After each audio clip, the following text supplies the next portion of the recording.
Traders, मैं राशिद महमूद आपके लिए वीएसए बेस्ड एनालिसिस लेकर हाजिर हूँ नेक्स्ट वीक के। सबसे पहले गोल्ड को देखते हैं। गोल्ड का मंथली चार्ट देखें तो इसमें स्मार्ट मनी, जैसा कि मैंने आपको पहले भी बताया था कि ये बुलिश है और सारा बुलिश प्राइस एक्शन है, ठीक है। और अभी मंथ की क्लोजिंग नहीं हुई तो उसके बाद देखेंगे जब क्लोजिंग होगी। तो वीकली में आ जाते हैं। वीकली में लास्ट वीक हैवी सप्लाई थी मार्केट में, लेकिन जैसा कि आपको मालूम है कि सप्लाई का रिएक्शन उस वक्त तक नहीं आता जब तक प्राइसेस इसकी क्लोजिंग के अंदर नहीं आती है या कुछ सेल की कैंडल नहीं बनती, ठीक है। तो लास्ट जो सेकंड लास्ट वीक था उसकी क्लोजिंग हम ले लेते हैं। इस वीक में प्राइसेस ऊपर गई हैं, ठीक है, और इसका वॉल्यूम जो है वो बहुत ज़्यादा बड़ा नहीं है, ठीक है। इसमें विक आ चुकी है, लेकिन जब तक प्राइस 2882.37 एरिया में नहीं आती ये सेलिंग नहीं है, ठीक है। प्राइस जब इसको अगर इसको इनगल्फ कर ले ये लास्ट वीक को और 2856 एरिया को ब्रेकआउट कर दे तो फिर प्राइसेस जो है वो 2740 तक आ सकती है, ठीक है, ये याद रखिएगा। अब डेली चार्ट की तरफ आते हैं। डेली चार्ट में रेंज चल रही है, ठीक है। अगर इसको रीड किया जाए वीएसए बेस तो इसमें ये लास्ट डे आया था, इसमें स्मार्ट मनी ने बाइंग की हुई है, ठीक है। अब ये बाइंग उसी वक्त कामयाब हो सकती है जब अगली कैंडल बाय की बने और इसकी हाई को ब्रेकआउट कर दे इस तरह से, ठीक है। अगर प्राइस इस 2950 एरिया को ब्रेकआउट करके क्लोज दे देती है नेक्स्ट कैंडल और लास्ट डे की लो को होल्ड रखती है तो फिर प्राइसेस दोबारा बुलिश चली जाएगी, ठीक है। इसके लिए आपको जो लास्ट होप है वो इसकी लो पर एक लाइन लगानी चाहिए जो कि 2915 है, ठीक है। ये एरिया जब तक होल्ड है गोल्ड बुलिश है, ठीक है। और अगर ये एरिया ब्रेकआउट हो जाता है तो फिर उसके बाद एक डाउन फॉल आ सकता है जो कि 2882 तक रहेगा, ठीक है। और यहाँ पर अगर मार्केट ने सपोर्ट ना ली और इसको ब्रेकआउट कर दिया तो फिर 2856 तक प्राइसेस आएंगी और इसके ब्रेकआउट के बाद जो है मार्केट नीचे आ सकती है 2766 तक, ठीक। Thank you very much, take care.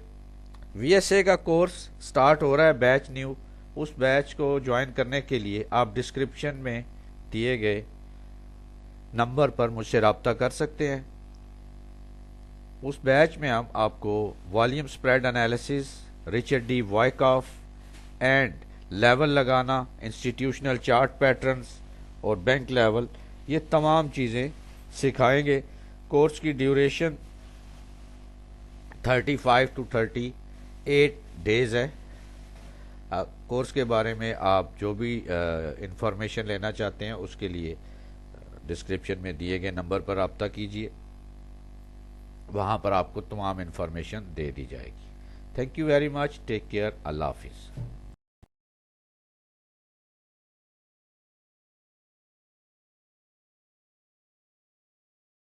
अब आते हैं बीटीसी की तरफ। बीटीसी मंथली चार्ट को देखते हैं। मंथली चार्ट में बीटीसी ने ये अपथ्रस्ट बनाई है और अपथ्रस्ट बनाने के बाद एक बहुत बड़े वॉल्यूम पर अप बार बनाई है। जब तक कि सब कैंडल की हाई ब्रेकआउट नहीं होती बीटीसी में सप्लाई का जो है इंडिकेशन मौजूद है, ठीक है।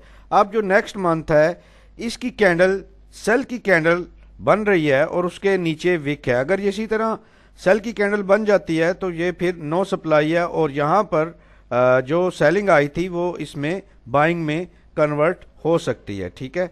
अब इसको छोटे टाइम फ्रेम्स में देखते हैं। जब तक ये लो होल्ड रहती है 88,566 की, तब तक बीटीसी मजीद बुलिश जाने के चांसेस हो सकते हैं, ठीक है। अगर ये लो ब्रेकआउट हो जाती है तो उसके बाद बीटीसी 70,925 तक आ सकता है।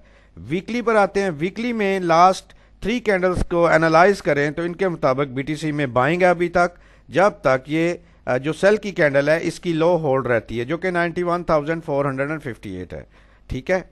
अगर ये लो होल्ड रहती है तो बीटीसी 1,18,093 तक आ सकता है। यानी ये जो लेवल है यहां तक बीटीसी इसको हिट कर सकता है, और अगर यहां से रिजेक्ट नहीं होता और इसको इनगल्फ कर देता है तो बीटीसी दोबारा बुलिश हो सकता है, अदरवाइज इसको टेस्ट करके प्राइसेस फिर नीचे आ सकती हैं। ठीक है, ये वीकली चार्ट था। डेली में भी ये बहुत बड़ा शेक आउट लगा हुआ है। ठीक है, उसके बाद प्राइसेस यहां पर देखें, रिजेक्शन आई हुई है, फिर रिजेक्शन, फिर रिजेक्शन। अब ये बहुत लंबी डाउन कैंडल बनी है बड़े वॉल्यूम से, और नेक्स्ट कैंडल उसके इनसाइड बन रही है। ठीक है, अगर इसका वॉल्यूम भी बढ़ जाता है और ये लो होल्ड रहती है जो कि 94,735 है, तो फिर प्राइसेस इसकी बॉडी तक 98,257 और 99,466 तक आ सकती है। इसके ब्रेकआउट के बाद प्राइसेस जो है वो 100,018 तक जा सकती हैं। H4 में आते हैं।